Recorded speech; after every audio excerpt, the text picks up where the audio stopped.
Kaixo, zer moduz? Akizu ez zer egun den gaur liburuaren eguna da. Eta 6. eta 5. mailakoek liburu bat kontatuko dizuete. Atetxo itxusia. Ezagutzen duzu, Bueno, mutil eta neska hauek ipuin hori hizkuntza ezberdinetan kontatuko dizuete. Lehenengo euskara, portugesa, gaztelaniaz, arabiarez, mongol, katalan eta azkenik ingelesez. Hasi! Ahatemea atetxoak noizka joko zain zegoen. Garaia iritsi zitzadienean banan-banan atera ziren arrotxa askoietik. Baina bat ezin zen kanpora irten. Bazirudien irase zela denetan handiena.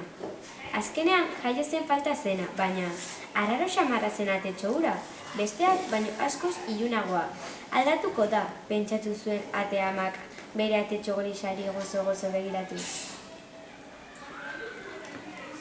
O patinho, coitado, não estava muito bem. E decidiu ir embora porque não estava bem. Ulu edo alu engabiño ango ulu yambobo atok yazen. Ambofo yangu atok akolo yo. Al día siguiente se despertó con el ruido del agua. Cuando abrió los ojos se dio cuenta de que algunos patos salvajes estaban jugando en un estanque. Cuando quiso acercarse a ellos escuchó el ruido de una escopeta. Los patos salvajes huyeron asustados y el patito se quedó de nuevo solo. Istakarra fimarra bilkorbi minna albate, kulla yaumin kanu yakuluna, uyanamuna, bichakle more. Аргаан барсан хүн ячин унтаж байх үед нэрхэн өөр газар руу нүгөө явж өглөө босод тийш байсангүй энэ дэрэнгүй хайсан ч олсонгүй гэтэл усан нартал өөрийгөө адил нэгэн сарыг тэр ярилж өгөө. Va arribar la primavera i alguns pelsignes van venir a viure al llac. Quan van arribar es van posar a parlar amb la Neguet.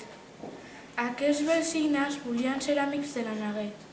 No ho podia entendre i de sobte la Neguet es va veure reflectit al llac i es va quedar bocabadat amb el que va veure. And then he knew the truth. He also was a swamp, a beautiful swamp, and he lived happily ever after with the friends he met in the lake.